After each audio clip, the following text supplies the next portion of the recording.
ये कार्यक्रम सत्य घटनाओं से प्रेरित है। जिनके साथ ये घटनाएं घटी उसकी वास्तविकता उन्हीं तक सीमित है। भूत प्रेतों और असामान्य विषयों के होने पर चैनल कोई दावा नहीं करता और न ही प्रोत्साहन करता है।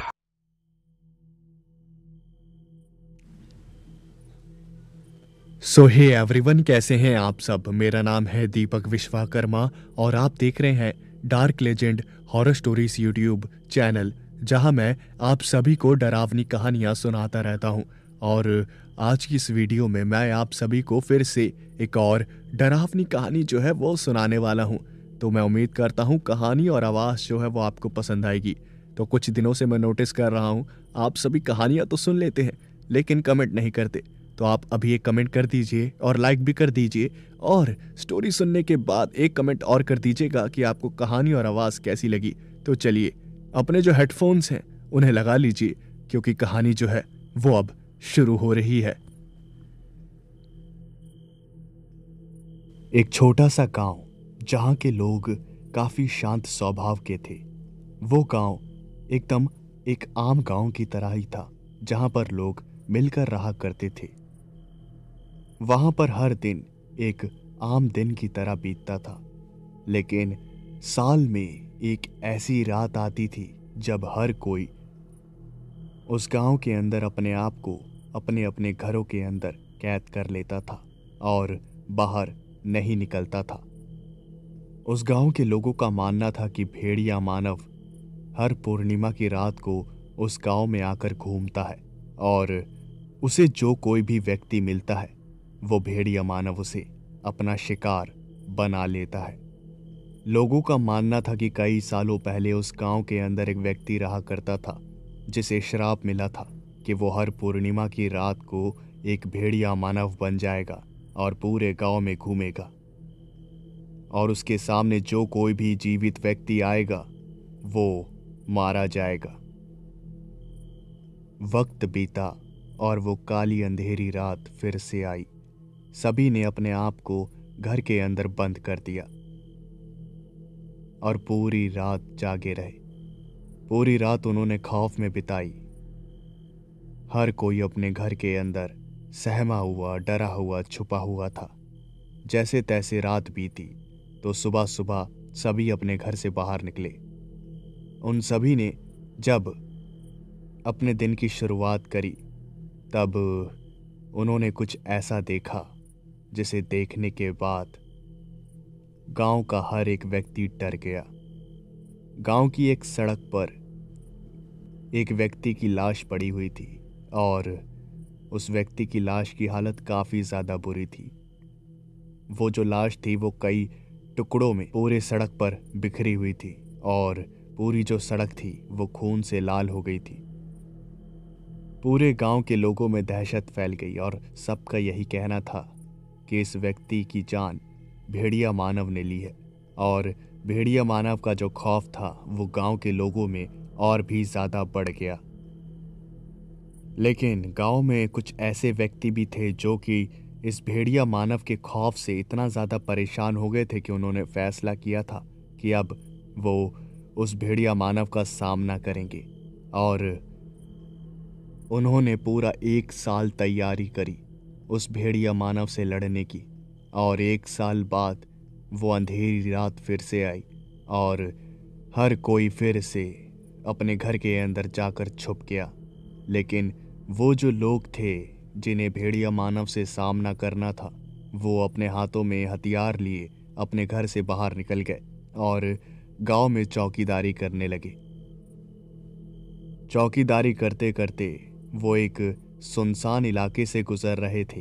तभी एक अंधेरी सी जगह में उन्होंने किसी की 2 लाल चमकती हुई आंखें देखी और उन चमकती हुई आंखों को देखकर उन सभी ने पता लगा लिया कि वो आंखें एक भेड़िया मानव की हैं।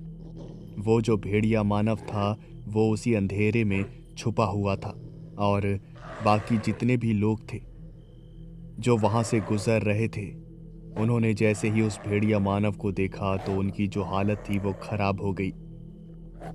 वो भेड़िया मानव उन सभी की सोच से भी ज्यादा भयानक निकला। वो जो गांव के लोग थे वो अपने कदम पीछे हटाने लगे, और जैसे जैसे वो अपने कदम पीछे हटा रहे थे वैसे वैसे वो भेड़िया मानव अपने कदम आगे बढ़ा रहा था। उस भेड़िया मानव के जो जबड़े थे उनमें खून लगा हुआ था और उसकी जीभ से लार टपक रहा था। वो भेड़िया मानव उन सभी गांव वालों को अपनी लाल चमकती हुई आंखों से घूर कर देख रहा था, और उन गांव वालों को पता चल गया कि अब वो उस भेड़िया मानव का शिकार बनने वाले हैं। वो सभी अपनी जान बचाकर वहां से भागने की कोशिश करने लगे और कई लोग वहां से भाग गए, लेकिन वो जो भेड़िया मानव था वो बहुत ही ज़्यादा तेज और ताकतवर था। उसने एक ही छलांग में गांव के कुछ व्यक्तियों को पकड़ लिया, और वो जो व्यक्ति थे वो काफ़ी तेज़ी से चिल्लाने लगे। बहुत ज़्यादा वो डर गए थे। एक ही वार में उस भेड़िया मानव ने उन गांव के लोगों की जान ले ली, और बाकी के जो लोग थे वो जैसे तैसे अपनी जान बचाकर वहां से भाग गए।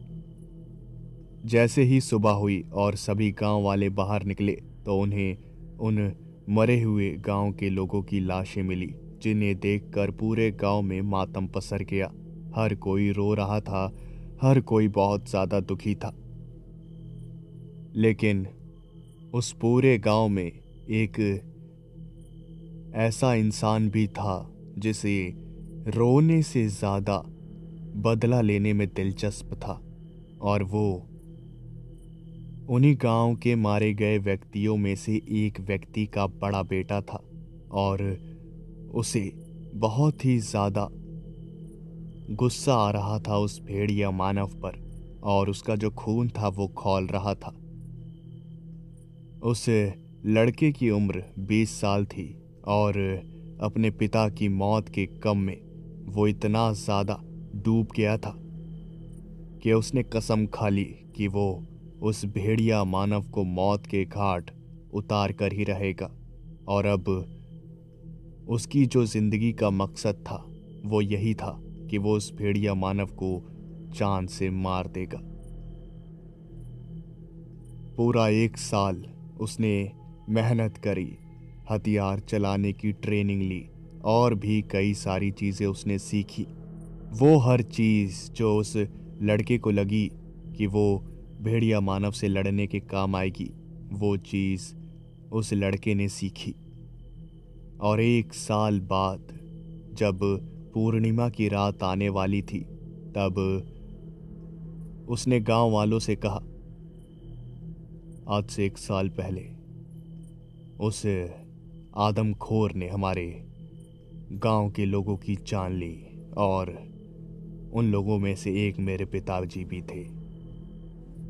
मुझे नहीं पता कि आप लोगों में से कौन मेरा साथ देगा कौन नहीं, लेकिन मैं आप सभी की तरह डरपोक नहीं हूं। मैं अपने पिताजी का बदला लेकर रहूंगा। गांव के एक व्यक्ति ने कहा, बेटा जोश में होश मत खो, समझा तू? मैंने उस भेड़िया मानव को देखा है। वो इतना ज्यादा भयानक और डरावना है जो शब्दों में बयान नहीं किया जा सकता। भला यही रहेगा कि तू अपनी पढ़ाई लिखाई पर ध्यान दे, ना कि इन सब चीजों में। रात के वक्त अपने घर से निकलियो मत, वरना कुछ भी हो सकता है। और फिर उस लड़के ने कहा, मुझे अब मौत का कोई डर नहीं है। मेरी जिंदगी का मकसद ही उस भेड़िया मानव को खत्म करना है। उसके लिए चाहे मुझे कुछ भी करना पड़े मैं करूँगा, और मैं आप सभी की तरह डरपोक नहीं हूँ जो मैं वहाँ से भाग खड़ा हूँ, समझे आप? और फिर उस गांव के व्यक्ति ने कहा, हमारी बला से तू आज मर जा, हमें कोई फर्क नहीं पड़ता। हम तो तुझे सिर्फ इंसानियत के लिए समझा रहे थे। अगर तुझे मरना है तो मर, हमारा कुछ नहीं जाता। चलो भाइयों। ये कहकर गांव वाले वहां से चले गए, और वो जो लड़का था वो पूर्णिमा की रात का इंतजार करने लगा। वक्त बीतता गया और उसका जो इंतजार था वो आखिरकार खत्म हुआ। रात के वक्त उसके पास जो भी हथियार थे वो सारे हथियार लेकर वो गांव में इधर से उधर घूमने लगा, और उस भेड़िया मानव की तलाश करने लगा। काफी देर तक इधर से उधर घूमने के बाद भी उसे वो भेड़िया मानव नहीं मिला।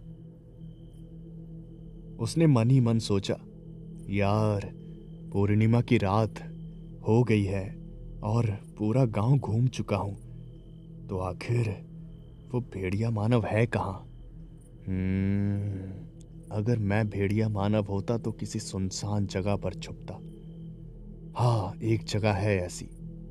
और ये कहकर वो जो लड़का था वो एक सुनसान वीरान जगह पर चला गया और वहां पर उसने देखा कि बहुत ही ज्यादा अंधेरा था। उस लड़के ने सोचा, इतना ज्यादा अंधेरा है यहाँ पर, हो ना हो वो भेड़िया मानव इसी कहीं जगह पर छुपा होगा। वो लड़का अपने हथियार लेकर उस भेड़िया मानव को ढूंढने लगा और वो उस भेड़िया मानव को ढूंढ ही रहा था, तभी अचानक से उसे अपने पीछे किसी की आवाज़ सुनाई दी। और ये जो आवाज़ थी ये किसी आम इंसान या फिर आम जानवर की आवाज़ नहीं थी। ये आवाज़ किसी भेड़िए की गुर्राने की थी, जो कि बहुत ही ज़्यादा गुस्से में था। और उस लड़के ने जैसे ही पीछे मुड़कर देखा तो उसे अपनी आंखों पर यकीन नहीं हुआ। उसने देखा कि उसके पीछे एक 8 फुट का भेड़िया मानव खड़ा था, जिसकी जीभ से लार टपक रही थी और उस भेड़िया मानव की जो आंखें थी वो भी चमक रही थी। उस भेड़िया मानव का जो रूप था वो बहुत ही ज़्यादा डरावना और भयानक था, लेकिन उसे इस बात का अंदाज़ा नहीं था कि वो लड़का भी बहुत ज़्यादा बहादुर है। अपनी बहादुरी का परिचय देते हुए उस लड़के ने अपने हथियार निकाले और उस भेड़िया मानव पर हमला किया, लेकिन उस लड़के के किसी भी हथियार का जो असर था वो उस भेड़िया मानव पर नहीं हुआ। उस भेड़िया मानव का जो शरीर था वो बहुत ही ज़्यादा मजबूत था। उस लड़के ने बहुत कोशिश करी, लेकिन उसकी सारी कोशिशें नाकामयाब हो गई और आखिर में उस भेड़िया मानव ने उस लड़के को पकड़ लिया और उसने उसके शरीर पर अपने जबड़े से काटा और उस लड़के की जो चीख थी वो पूरे गांव में गूंजने लगी। उस लड़के के दूसरे हाथ में एक चाकू था और झटपटाते हुए उस लड़के ने वो चाकू उस भेड़िया मानव की आंखों में घुसा दिया, जिसकी वजह से वो भेड़िया मानव चिल्लाने लगा और उसकी जो पकड़ थी वो छूट गई। और मौके का फायदा उठाकर वो जो घायल लड़का था वहां से भाग निकला। उस रात के बाद से उस लड़के को देखा नहीं गया और कई लोग ये कहने लगे कि उस भेड़िए के काटने की वजह से उस लड़के की मौत हो गई और उसकी लाश गांव में ही कहीं किसी कोने में पड़ी पड़ी सड़ गई। वक्त गुजरता गया, दिन बीतते गए और 10 साल बीत गए थे और लोगों के दिलों में अभी भी उस भेड़िए मानव का जो खौफ था वो बना हुआ था। वो जो लड़का था, लोगों ने मान लिया था कि उस लड़के की मौत हो गई है और हर कोई उसे भुला चुका था। तभी एक दिन उस गांव के अंदर एक आदमी आया और वो जो आदमी था वो दिखने में बहुत ही ज्यादा ताकतवर और बहुत ही ज्यादा सुंदर था। वो आदमी जैसे ही गांव में घुसा वैसे ही सारे जो लोग थे वो उस आदमी को देखने लगे। हर किसी के दिमाग में सिर्फ एक ही सवाल आ रहा था कि आखिर ये जो बंदा है ये है कौन।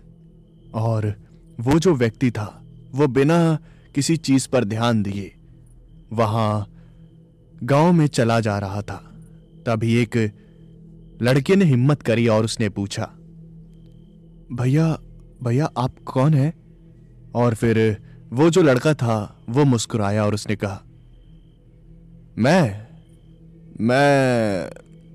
इसी गांव में रहता था पहले, किसी काम की वजह से बाहर चला गया था तो अब वापस आ गया हूं। और फिर उस लड़के ने कहा, भैया मैंने तो आपको कभी देखा नहीं। और फिर उस आदमी ने कहा, क्योंकि तुम उस वक्त पैदा ही नहीं हुए थे बच्चे। ये कहकर वो जो आदमी था वो वहां से जाने लगा और सबकी निगाहें उस आदमी के ऊपर बनी हुई थी कि आखिर वो कहाँ जा रहा है। किसी में हिम्मत नहीं हो रही थी कि आखिर वो पूछे कि तुम कौन हो, कहाँ से आए हो।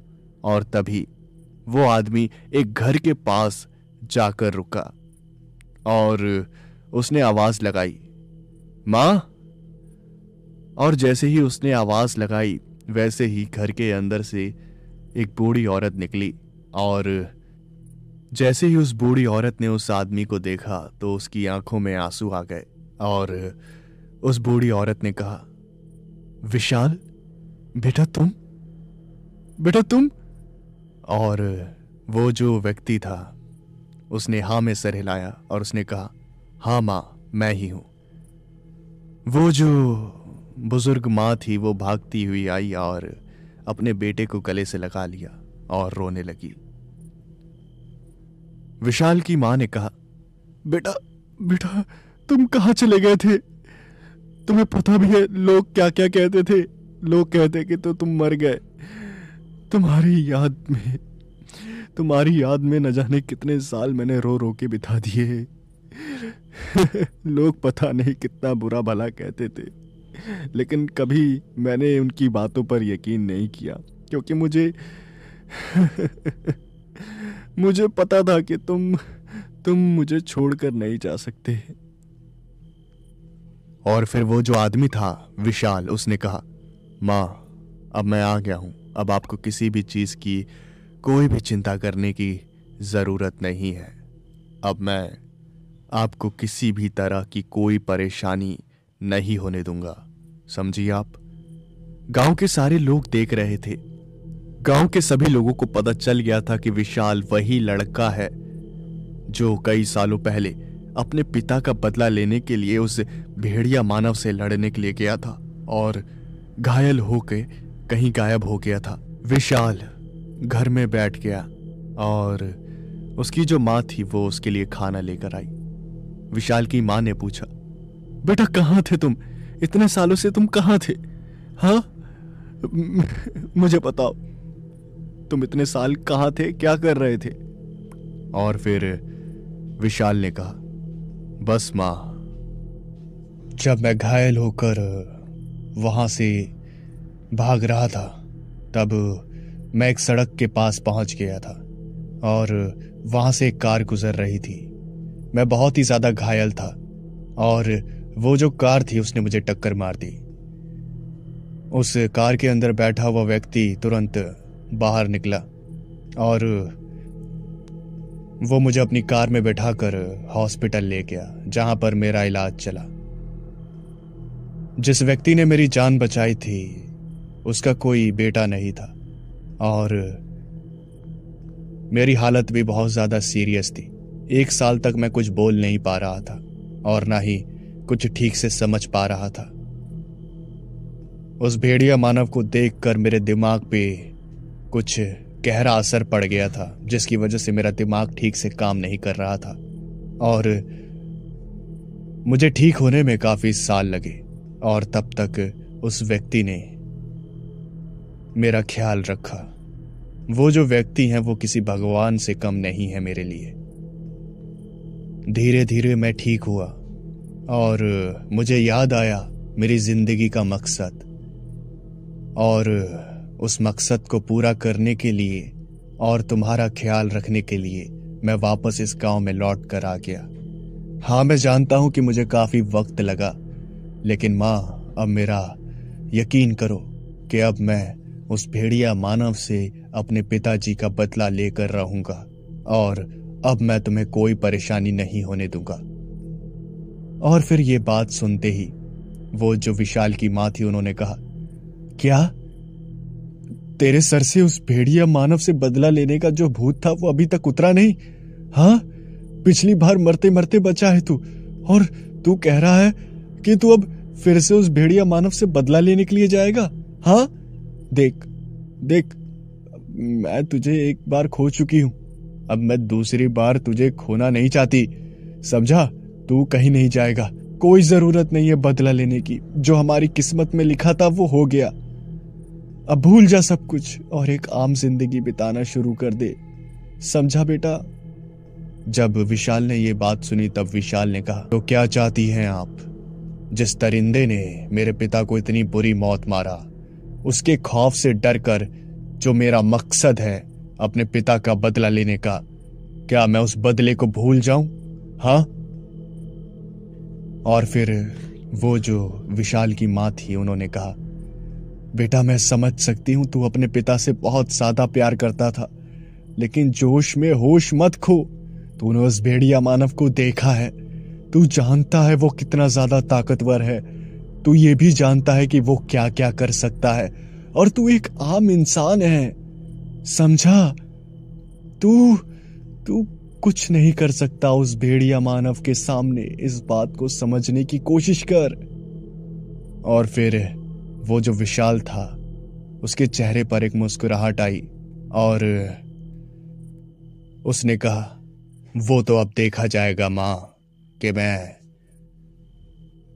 क्या कर सकता हूं क्या नहीं। धीरे धीरे वक्त बीता और पूर्णिमा की जो रात थी वो पास आ रही थी। विशाल का एक ही मकसद था कि उस पूर्णिमा की रात को वो अपने पिता का जो बदला था उसे ले और उस भेड़िया मानव को मौत के घाट उतार दे।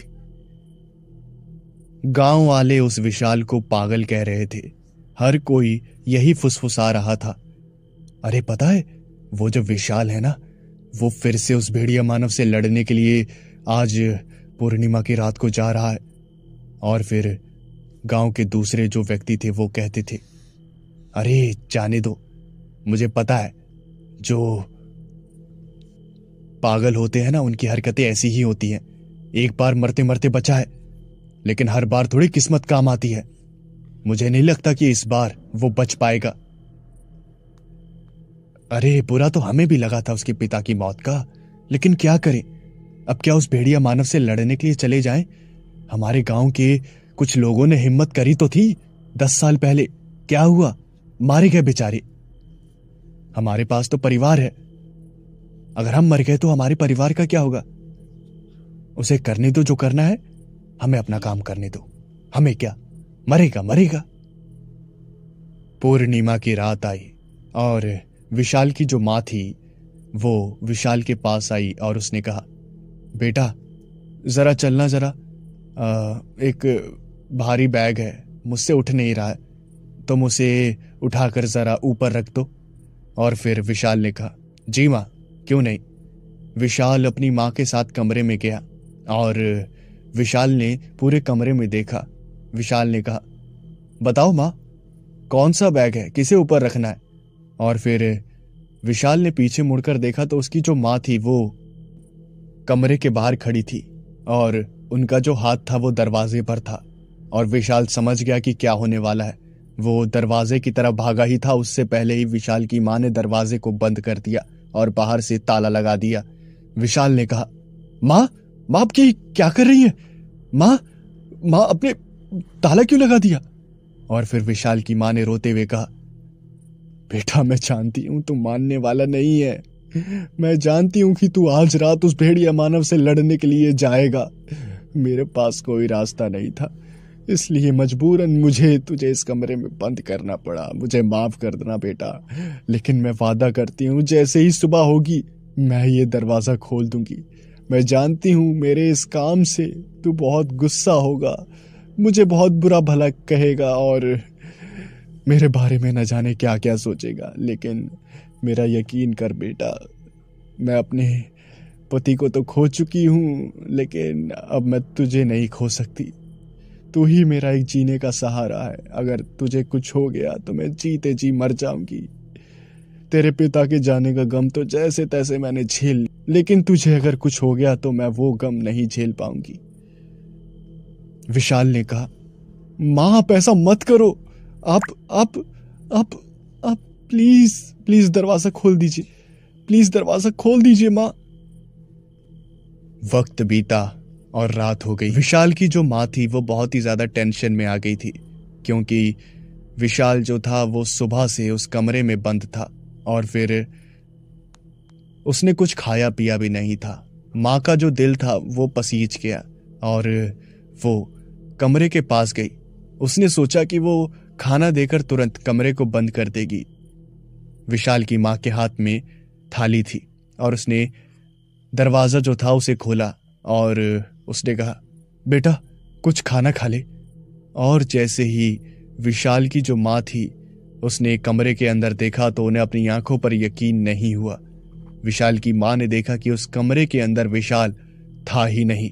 और ये देखकर विशाल की माँ का जो सर था वो चकराने लगा और वो भागती हुई गांव में इधर से उधर अपने बेटे विशाल को पुकारने लगी। विशाल विशाल विशाल बेटा कहाँ है तू? विशाल विशाल वापस आजा बेटा, विशाल वापस आजा। इससे पहले वो भेड़िया मानव, वो दरिंदा वापस आ जाए, वापस आजा। विशाल की माँ उस सुनसान गांव में अपने बेटे को पुकारती हुई इधर से उधर भागती रही और एक जगह उसने एक आवाज सुनी और ये जो आवाज थी वो किसी भेड़िए की गुर्राने की थी। और उसके बाद विशाल की माँ ने पीछे मुड़कर देखा तो वहां झाड़ियों के अंदर दो लाल चमकती हुई आंखें जो थी वो विशाल की माँ को नजर आई और वो समझ गई कि वो जो आंखें हैं वो और किसी की नहीं बल्कि उस भेड़िया मानव की हैं। विशाल की जो माँ थी वो बहुत ज्यादा डर गई और विशाल को पुकारने लगी। तभी वो जो भेड़िया मानव था वो खड़ा हुआ और उसने अपने जो कदम थे वो विशाल की माँ की तरफ बढ़ाए और उसने गुर्राते हुए विशाल की माँ को देखा। वो भेड़िया मानव विशाल की माँ की ओर झपटा, लेकिन वो भेड़िया मानव विशाल की माँ को कुछ नुकसान पहुंचा पाता उससे पहले ही कुछ ऐसा हो गया जिसके बारे में विशाल की माँ ने कभी जिंदगी में भी नहीं सोचा था। वहां एक दूसरा भेड़िया मानव जो था वो आ गया था और उस दूसरे भेड़िए मानव ने उस पहले वाले भेड़िए मानव को एक जोरदार मुक्का मारा, जिसकी वजह से वो जो भेड़िया मानव था वो थोड़ी दूर जाकर गिरा और उसके जबड़े से थोड़ा सा खून बह गया। उस खून को पोंछते हुए वो भेड़िया मानव खड़ा हुआ और उस भेड़िए मानव ने कहा, कौन हो तुम और यहाँ क्या कर रहे हो? लगता है तुम्हें पता नहीं कि ये मेरा इलाका है। और फिर वो जो दूसरा भेड़िया मानव था वो विशाल की माँ के आगे खड़ा हो गया और उसने कहा, जानता हूं तुम एक दरिंदे हो जिसे लोगों को जान से मारने में मजा आता है ना? ओह, तो तुम्हें मेरे बारे में पता है, तो तुम्हें यह भी पता होगा मैं कितना ज्यादा ताकतवर हूं। जानता हूं तुम कितने ज्यादा ताकतवर हो, इतने ज्यादा ताकतवर कि एक छोटे से बच्चे ने तुम्हारी आंख के अंदर एक चाकू से वार किया और छटपटाहट से तुमने उसे छोड़ दिया और वो तुम्हारी चंगुल से भाग निकला। एक बच्चे को तो तुम मार नहीं पाए और बात करते हो ताकतवर होने की। उस बच्चे को हाथ से जाने देना ही तुम्हारी जिंदगी की सबसे बड़ी गलती थी, पता है तुम्हें? क्या? अच्छा, कैसे? क्योंकि वो जो बच्चा था वो तुम्हारी मौत का अब कारण बनेगा। ओह, तो तुम ही वो बच्चे हो? हाँ, बहुत जल्दी समझ आ गया। ठीक है, तो तुम लड़ना चाहते हो? चलो, बहुत वक्त हो गया मुझे कोई ऐसा नहीं मिला जिसके ऊपर मैं अपनी ताकत को सही से आजमा पाऊं। लगता है तुम उस काम के लिए सही हो, तो वक्त बताएगा। फिलहाल मैं बात करना नहीं चाहता, लड़ाई शुरू करो। हाँ जरूर, लेकिन यहाँ नहीं, मेरे पीछे आओ। और ये कहकर वो जो भेड़िया मानव था वो एक ही छलांग में कहीं और चला गया। और वो जो दूसरा भेड़िया मानव था जो विशाल की माँ के आगे खड़ा था, वो भी वहां से जा ही रहा था। तभी विशाल की माँ ने कहा, विशाल, क्या ये तुम हो? और फिर उस भेड़िया मानव ने कहा, हाँ माँ, मैं ही हूं।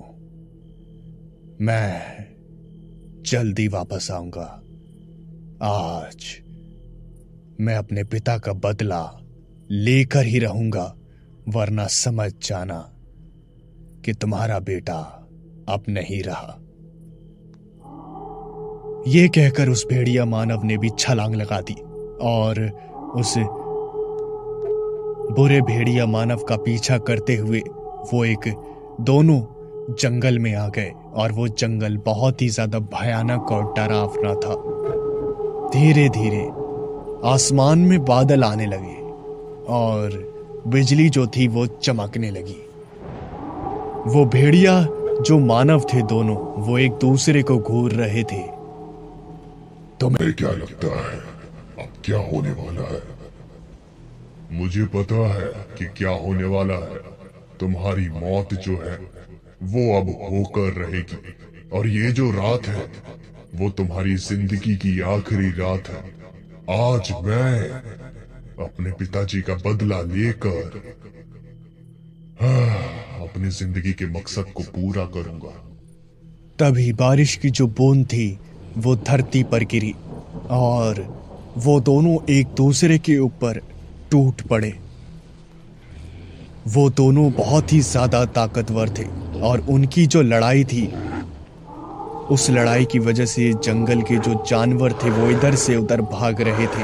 आसमान में बिजली कड़क रही थी और बारिश हो रही थी। वो दोनों एक दूसरे को मारने के लिए किसी भी हद तक जा सकते थे। तभी एक बड़ा सा पेड़ उस बुरे भेड़िया मानव ने उखाड़ा और विशाल की तरफ फेंका। लेकिन जैसे तैसे विशाल उस भेड़िए मानव के वार से बचा और उसने भी एक बड़ा सा पेड़ जो था वो उखाड़ कर उस बुरे भेड़िए मानव की तरफ फेंका। उन दोनों में जो लड़ाई थी वो इतनी ज्यादा भयानक थी कि जंगल की जो जमीन थी वो कांप रही थी और गांव में अपने घर के अंदर जो लोग छुपे हुए थे उन्हें उनकी लड़ाई की जो आवाजें थी वो साफ साफ सुनाई दे रही थी। वो जो बुरा वाला भेड़िया मानव था वो धीरे धीरे उस विशाल के ऊपर भारी पड़ रहा था और उन दोनों के बीच बहुत ही भयानक लड़ाई चल रही थी। तभी बदकिस्मती से एक बिजली जो थी वो जंगल में आकर गिरी और जंगल में आग लग गई। उस बुरे भेड़िए मानव ने कहा, लगता है आज तुम्हारा मरना तय है। और देखो, तुम्हारे अंतिम संस्कार का इंतजाम यहाँ पर हो गया।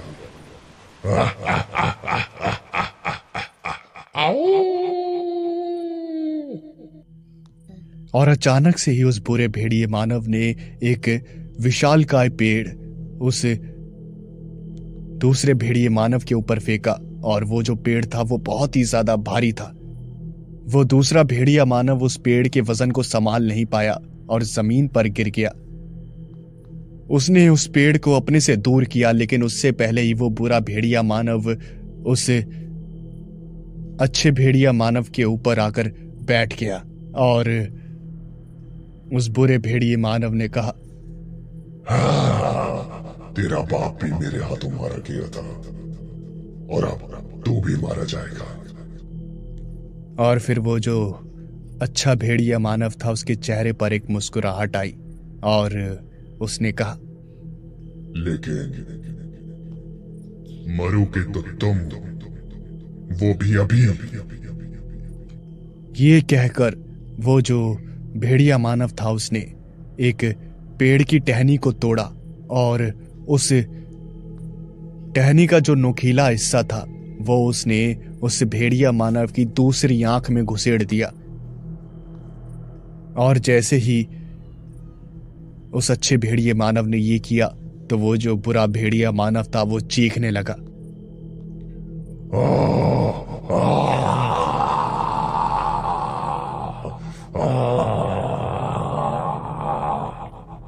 उस बुरे भेड़िए मानव को कुछ भी दिखाई नहीं दे रहा था और इसी बात का फायदा उठाकर उस अच्छे भेड़िए मानव ने उस बुरे भेड़िए मानव को उठाकर आग के अंदर फेंक दिया।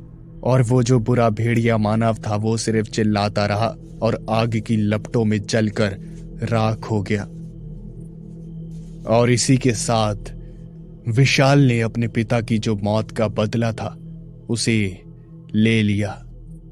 जैसे ही सूरज की जो पहली किरण थी वो वहां जमीन को छुई, वैसे ही विशाल अपने असली रूप में आ गया और वो अपने गांव में आया। विशाल के कपड़े फटे हुए थे और उसके शरीर पर जगह जगह जख्म थे। उसने देखा उसकी जो माँ थी वो अभी भी वहीं रोड पर उसी झाड़ी के पास रो रही थी और अपना माथा पीट रही थी। जैसे ही विशाल की माँ ने विशाल को देखा तो उनकी जो खुशी थी उसका कोई ठिकाना ही नहीं था। वो दौड़ती हुई अपने बेटे के पास गई और उन्होंने अपने बेटे को गले से लगा लिया और उन्होंने कहा, ये तेरे चेहरे पर इतने जख्म कैसे कैसे कैसे क्या हुआ बेटा, क्या हुआ? और फिर वो जो विशाल था उसने अपनी मां को गले लगा लिया और फूट फूट कर रोने लगा। उसने रोते हुए अपनी मां से कहा, मां बदला पूरा हुआ, मां बदला पूरा हुआ, बदला पूरा हुआ। पिताजी का बदला मैंने ले लिया, उस दरिंदे को मार दिया मैंने। वो जितने भी गांव वाले थे वो सभी एक दूसरे की शक्ल देखने लगे। किसी को यकीन ही नहीं हो रहा था कि आखिर विशाल ने उस भेड़िया मानव को मार कैसे दिया। और विशाल ने कहा, मां, अब मैं हमेशा के लिए यहां से जा रहा हूं क्योंकि अब तुम मेरी सच्चाई जानती हो और मैं जानता हूं कि तुम अब एक भेड़िया मानव के साथ नहीं रहना चाहोगी, इसलिए मैं जा रहा हूं। विशाल वहां से जाने के लिए मुड़ा ही था, तभी विशाल की मां ने कहा, तू जैसा भी है, जो भी है, मेरा बेटा है, समझा? संतान में चाहे जितनी भी कमियां हो, वो मां के लिए सबसे ज्यादा प्यारा होता है। तू कहीं नहीं जाएगा। विशाल और उसकी मां एक दूसरे के आंसू पोंछते हुए अपने घर के अंदर चले गए और गांव वाले ये नजारा जो था वो देखते ही रह गए।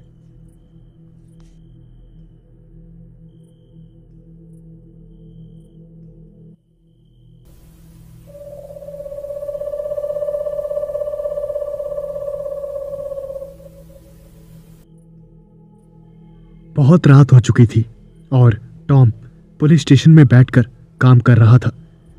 टॉम एक पुलिस ऑफिसर था जिसे काफ़ी साल हो गए थे पुलिस में नौकरी करते हुए और वो अपना काम काफ़ी अच्छी तरह से करता था। उसने बहुत सारे केसेस सॉल्व किए थे और बहुत सारे लोगों की उसने मदद करी थी। लेकिन वो जो रात थी वो एक ऐसी रात थी जो सब कुछ बदलने वाली थी टॉम के लिए। टॉम काम कर ही रहा था, तभी अचानक से वहां पर एक लड़का आया और वो लड़का बहुत ही ज्यादा घबराया हुआ था। उसके चेहरे पर खौफ साफ साफ देखा जा सकता था और टॉम ने जैसे ही उस लड़के को देखा तब टॉम ने कहा, क्या हुआ, तुम ठीक तो हो, इतना घबराए हुए क्यों हो? और फिर वो जो लड़का था वो वहीं पर रोने लगा और उसने रोते हुए बताया, सर मैं और मेरे कुछ दोस्त जंगल में गए हुए थे और हम कैंपिंग कर रहे थे। रात के वक्त वहाँ अजीब आवाज़ें सुनाई देने लगी और अचानक से एक अजीब से दिखने वाले क्रिएचर ने हम पर हमला कर दिया। उसने मेरे सारे दोस्तों को मार दिया सर। मैं अपनी जान जैसे तैसे बचाकर यहाँ पर भाग कर आया। और फिर टॉम ने जब ये बात सुनी तब टॉम ने कहा, क्या तुम्हारे दोस्तों पर किसी अजीब से क्रिएचर ने हमला किया? कांस्टेबल? और फिर वहां पर एक हवलदार आया और उसने कहा, जी सर बोलिए। और उसके बाद टॉम ने कहा, फॉरेस्ट डिपार्टमेंट में कॉल करो और वहां से कुछ ऑफिसर्स को लेकर मुझको और तुमको जंगल में जाना है, समझे? और फिर उस कांस्टेबल ने कहा, ठीक है सर, जैसा आप कहें। और उसके बाद उस कांस्टेबल ने वहाँ फॉरेस्ट डिपार्टमेंट को कॉल किया और उसके बाद फॉरेस्ट डिपार्टमेंट को जब उस कांस्टेबल ने कॉल किया तब एक फॉरेस्ट ऑफिसर ने फ़ोन उठाया और उस कांस्टेबल ने कहा, हेलो फॉरेस्ट डिपार्टमेंट, एक्चुअली यहाँ पर एक लड़का आया भागते हुए और उसका कहना है कि उसके ऊपर एक अजीब से क्रिएचर ने हमला किया है और उसके जो दोस्त थे वो मारे गए हैं। तो हमारे जो सर हैं वो चाहते हैं कि आप और हम मिलकर वहाँ जाएं और इन्वेस्टिगेशन करें। और फिर वो जो फॉरेस्ट ऑफिसर था उसने कहा, जी बिल्कुल मैं आता हूँ। टॉम जो था उसने एक और कांस्टेबल को कहा, तुम इसका ख्याल रखना और इसे हॉस्पिटल ले जाओ, इसे डॉक्टर की ज़रूरत है, बहुत डर गया है ये। और फिर उस कांस्टेबल ने हाँ में सर हिलाया, अच्छा तुम घबराओ मत, मैं इन्वेस्टिगेशन करने जा रहा हूँ और मुझे ये बात बताओ कि तुम और तुम्हारे दोस्त कैंपिंग कहाँ पर कर रहे थे, आई मीन लोकेशन क्या थी? और उसके बाद उस लड़के ने घबराते हुए कहा, हम जंगल के बहुत अंदर थे, सेंटर में शायद से, और मुझे कुछ समझ नहीं आ रहा, मैं उनके पीछे पीछे चल रहा था, बस उन्हें ही रास्ते पता थे, मैं तो बस पीछे पीछे था। और उसके बाद वो जो टॉम था उसने कहा, लग रहा है ये बहुत ही ज़्यादा घबरा गया है, सोचने समझने की शक्ति इसकी जो है वो बहुत कम हो गई है, इससे ज़्यादा पूछताछ करना ठीक नहीं होगा। कांस्टेबल जो मैंने कहा है वो कर देना, इसे डॉक्टर के पास ले जाना, ठीक है? और फिर उस कांस्टेबल ने हाँ में सर हिलाया। वो अपने कुछ कांस्टेबल्स के साथ टॉम निकला और उसके बाद रास्ते में ही उसे फॉरेस्ट ऑफिसर्स मिल गए और टॉम ने कहा, जी मेरा नाम टॉम है, और आपका? और फिर उस फॉरेस्ट ऑफिसर ने कहा, मेरा नाम मार्क है, मिलकर अच्छा लगा। तो आपके कहने के मुताबिक एक लड़के पर और उसके दोस्तों पर किसी अजीब से क्रिएचर ने हमला किया, तो कुछ पूछताछ करी आपने उस लड़के से कि आखिर वो क्रिएचर दिखता कैसा था? मैंने ज़्यादा पूछताछ तो नहीं करी उससे, क्योंकि उसकी हालत बहुत ज़्यादा क्रिटिकल थी, काफ़ी सहमा हुआ था, बहुत ज़्यादा डरा हुआ था, ऐसा लग रहा था कि उसने बहुत भयानक नज़ारा देखा है। तो कोई आम जानवर तो नहीं होगा, अब वहीं जाकर देखते हैं, तभी पता चलेगा कुछ कि कौन था, कैसा जीव था, क्रिएचर था, क्या था। और फिर वो जो फॉरेस्ट ऑफिसर था मार्क, उसने कहा, ठीक है चलिए चलते हैं।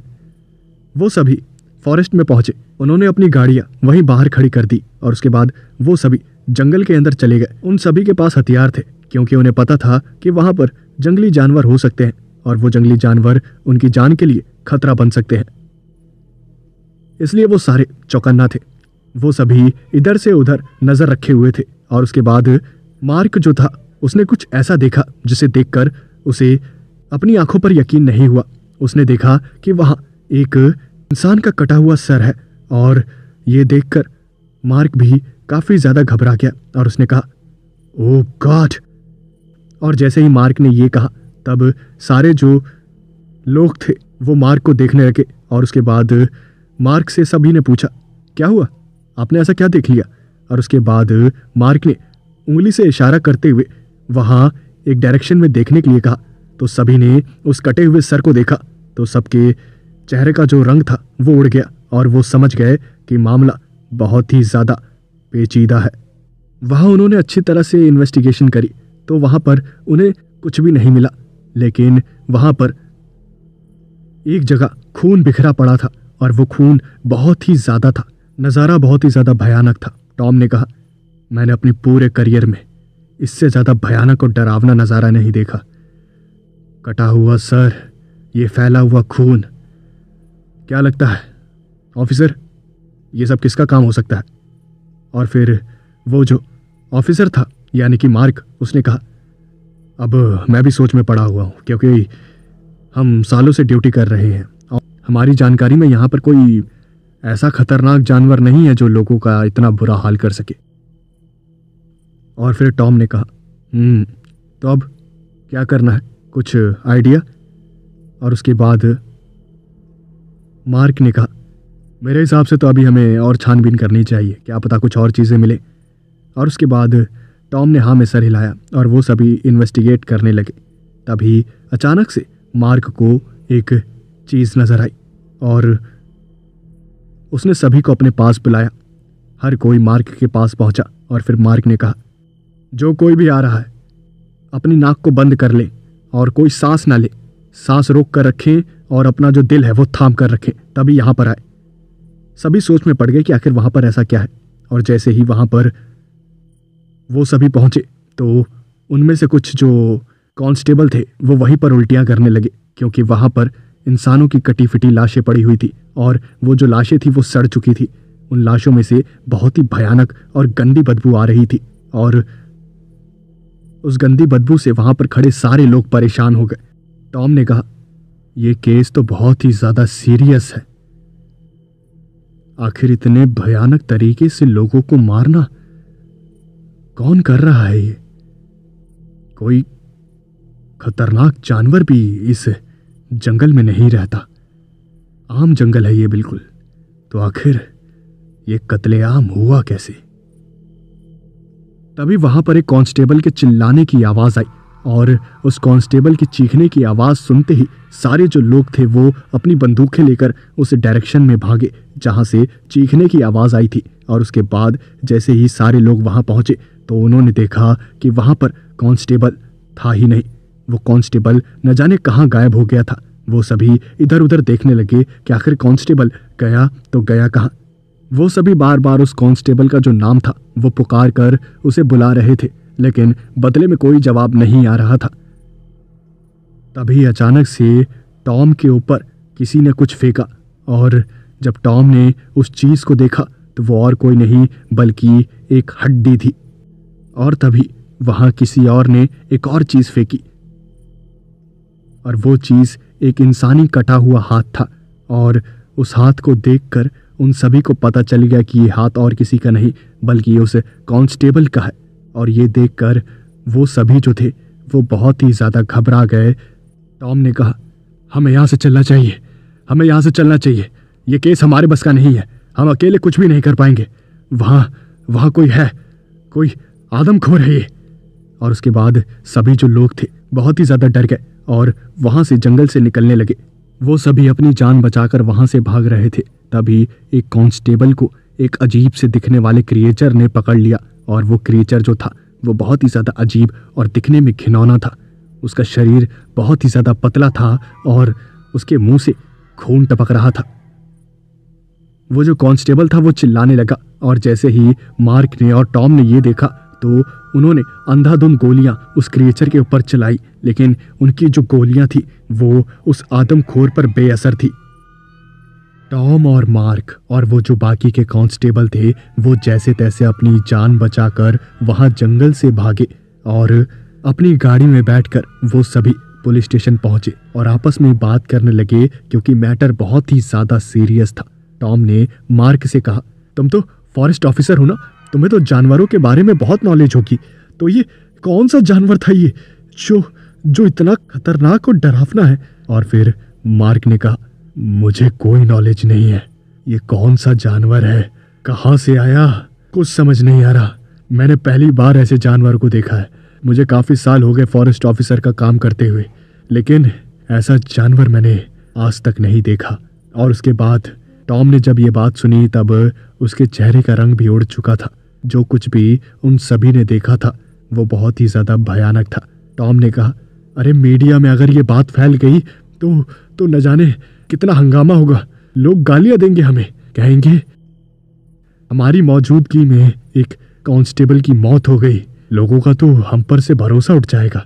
और फिर मार्क ने कहा, मुझे तो लगता है कि अभी हमें जो है वो ये बात बाहर आने नहीं देनी चाहिए, और जब तक हमें पता नहीं चल जाता कि आखिर ये जानवर क्या है, कहाँ से आया है, और इसे पकड़ तो सकते नहीं, इसे मारना ही पड़ेगा। जब तक इसे मारने का कोई रास्ता नहीं मिल जाता तब तक हमें ये बात दबा कर रखनी चाहिए। और फिर टॉम ने हाँ में सर हिलाया, और वो जो मार्क था फॉरेस्ट ऑफिसर, उसने कहा, मैं चलता हूँ, मेरी हालत बहुत ही ज़्यादा ख़राब है, 2-4 दिन तक तो मुझे नींद आएगी नहीं। और फिर टॉम ने कहा, मेरा भी यही हाल है। मार्क जो था वो वहाँ से चला गया, और टॉम और बाकी के जो बचे हुए कांस्टेबल थे वो वहीं पर तेज तेज हाँफने लगे। टॉम सोच में पड़ा हुआ था कि आखिर वो जो जानवर था वो कौन था, आखिर इतना भयानक जानवर कहाँ से आया उस जंगल में। उस जंगल में कोई भी ज़्यादा खतरनाक जानवर नहीं रहता था, तो ये आदमखोर दरिंदा वहाँ पहुँचा कैसे? ऐसे ही बहुत सारे सवाल टॉम के दिमाग में उठ रहे थे, और वो बहुत ही ज़्यादा डरा हुआ था। उसने फैसला किया कि वो कुछ न कुछ तो करेगा ही। उसने अपना लैपटॉप निकाला और इंटरनेट पर उस क्रिएचर के बारे में, यार इतना इंटरनेट पर सर्च किया, ऐसे तो किसी जानवर की इन्फॉर्मेशन मुझे मिली नहीं जो ऐसा दिखता हो, ऐसा भयानक सा हो। और फिर वहाँ पर एक कांस्टेबल आया और उसने कहा, सर मुझे कुछ पता चला है उस क्रिएचर के बारे में। और उसके बाद वो जो टॉम था उसने कहा, क्या पता चला है बताओ।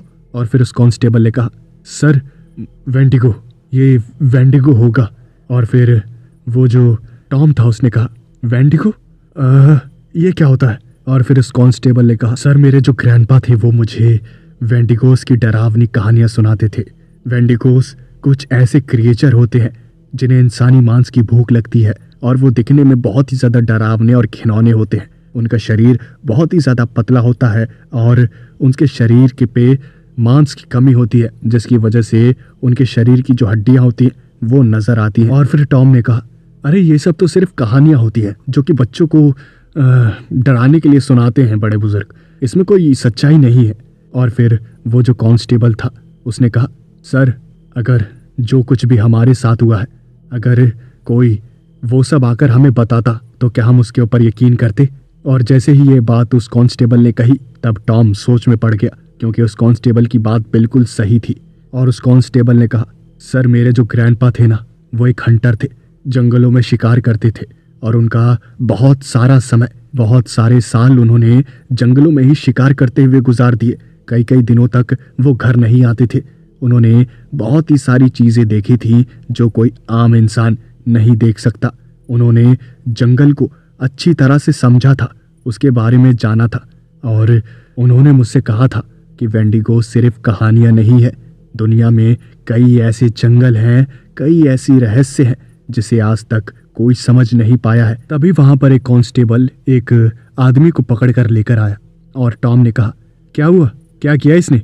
और वो जो कांस्टेबल था उसने कहा, सर ये मुझे यही रास्ते पर पड़ा मिला, और कुछ पूछ रहा हूँ तो कोई जवाब नहीं दे रहा, मुझे लगता है कि हमें इसकी मदद करनी चाहिए। टॉम ने कहा, सही किया तुम इसे यहाँ पर ले आए, इसे यहीं बैठाओ और उसके बाद इसे हॉस्पिटल ले जाना। उस कांस्टेबल ने उस लड़के को वहीं पर बैठा दिया, और उसके बाद वो जो टॉम था उसने उस लड़के से बात करने की कोशिश करी। हेलो, इधर देखो, इधर, क्या मुझे सुन पा रहे हो? मैं हूँ टॉम, आज से तुम्हारा नया दोस्त। हाँ, कुछ बोलोगे?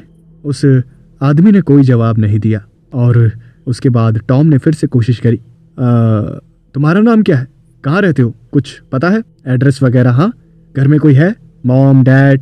सुनाई दे रहा है ना मैं क्या कह रहा हूँ? और उसके बाद उस आदमी ने फिर से कोई जवाब नहीं दिया, और उसके बाद टॉम ने कहा, लग रहा है इसे कोई सदमा लगा है। और उसके बाद टॉम जो था वो कुर्सी पर बैठ गया और सोचने लगा कि आखिर उस जंगल वाले केस का क्या करना है, उस आदमखोर का क्या करना है। वो जो लड़का था वो गुमसुम वहीं बैठा ही हुआ था, तभी अचानक से न जाने क्या हुआ, वो कुछ अजीब सी हरकतें करने लगा। वो अपने हाथ को ही काटने लगा और पागलों की तरह हरकतें करने लगा। ये सारी हरकतें देखकर टॉम ने कहा, क्या हुआ, तुम ठीक तो हो, ऐसी अजीब हरकतें क्यों कर रहे हो? जैसे ही टॉम ने ये बात कही तो वो लड़का उठ गया और वहां से भागने लगा। उसे भागता हुआ देखकर टॉम ने कहा, पकड़ो इसे। और उसके बाद हवलदार और बाकी के जो पुलिसकर्मी थे उन सभी ने उस लड़के को पकड़ा और टॉम ने कहा इसे यहीं पर बैठाओ और डॉक्टर को बुलाओ। और उसके बाद उन सभी ने उस लड़के को जैसे तैसे वहीं पर बैठाया, लेकिन उसके शरीर में कुछ अजीब से बदलाव हो रहे थे और वो जो लड़का था उसके शरीर पर काले काले लंबे लंबे बाल आ रहे थे, हाथों पर, मुंह पर और पूरे शरीर पर बाल ही बाल आ रहे थे। तभी देखते ही देखते वो खूंखार होता गया और उसका जो कद था वो बढ़ने लगा। ये सब देखकर टॉम और बाकी के जो लोग थे उन सभी की हालत खराब हो गई और सब अपनी जान बचाकर वहाँ से भागने लगे।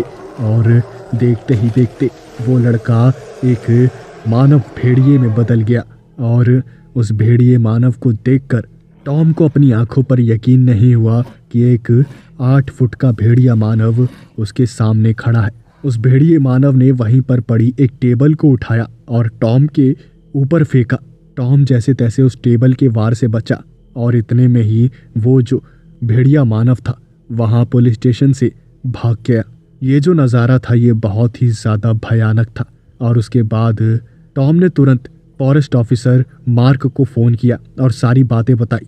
जैसे ही मार्क ने ये सारी बातें सुनी तो वो पुलिस स्टेशन में आया और उसने टॉम से कहा मिस्टर टॉम आप सही तो है ना, आपको चोट तो नहीं लगी कहीं? और उसके बाद टॉम ने कहा नहीं मैं ठीक हूँ, मैं तो लेकिन आज बाल बाल बच गया, मुझे तो वो भेड़िया मानव खा ही जाता। और उसके बाद मार्क ने कहा थैंक गॉड आप बच गए। वैसे वो भेड़िया मानव मतलब कौन था, कहाँ से आया था? और उसके बाद टॉम ने सारी जो बातें थी वो डिटेल में बताई। और जैसे ही मार्क ने ये सारी बातें सुनी तब उसने कहा ये तो हमारे लिए फ़ायदा है। और जैसे ही ये बात टॉम ने सुनी तब टॉम ने कहा क्या फ़ायदा, कैसा फ़ायदा? अरे वो बाहर निकल गया है, वो किसी को नुकसान ना पहुंचा दे। और उसके बाद में मार्क ने कहा मिस्टर टॉम फ़ायदा ये है कि वो जो भेड़िया मानव है वो भी बहुत ही ज़्यादा ताकतवर है, क्यों ना हम उस भेड़िए मानव को हमारे काम के लिए यूज़ करें।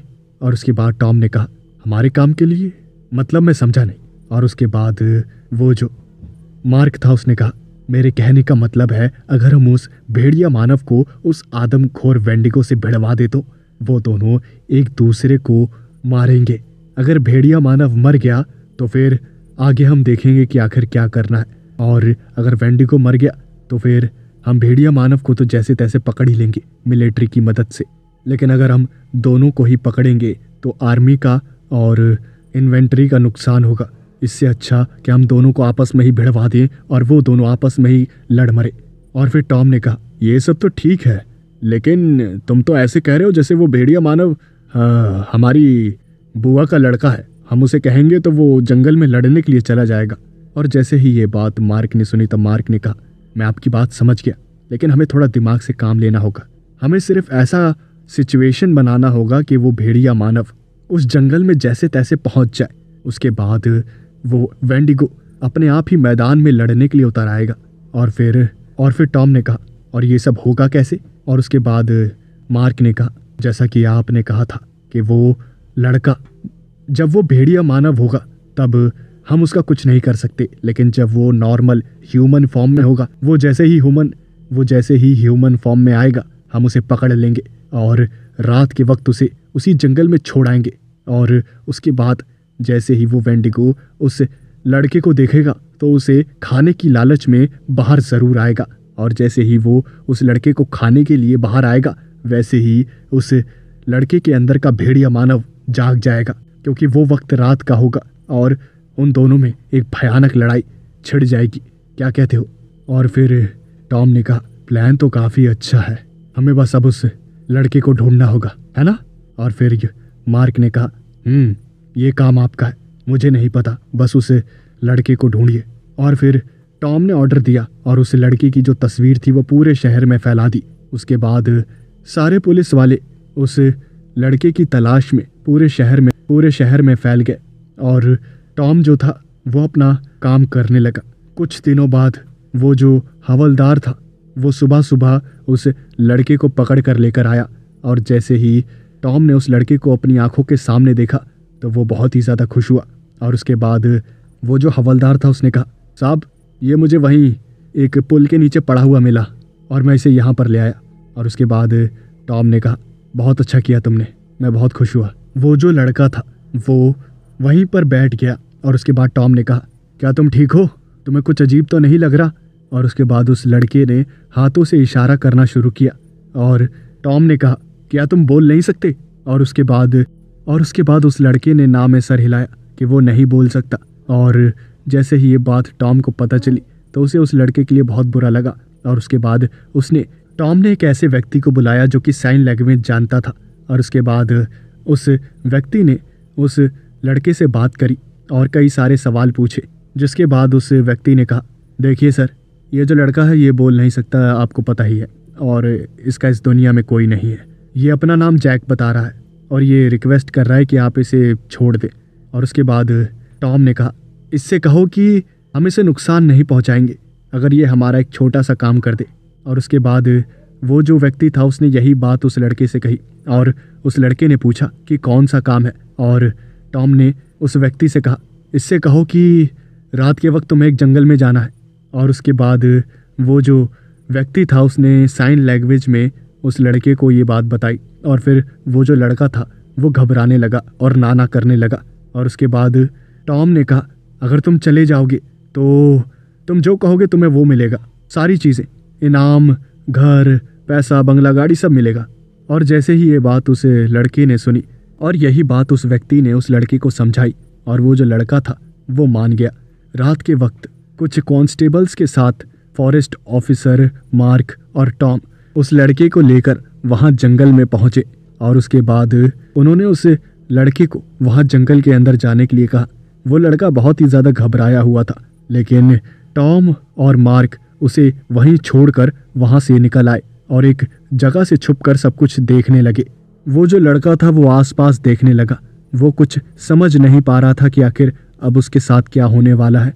वो वहीं भटकता भटकता जंगल के अंदर चला गया और मार्क और टॉम दोनों ही उस लड़के के ऊपर नज़र रखे हुए थे। तभी जंगल के थोड़ा अंदर घुसते ही उसे एक डरावनी सी जो आवाज़ थी वो सुनाई देने लगी और वो आवाज़ बहुत ही ज़्यादा डरावनी थी।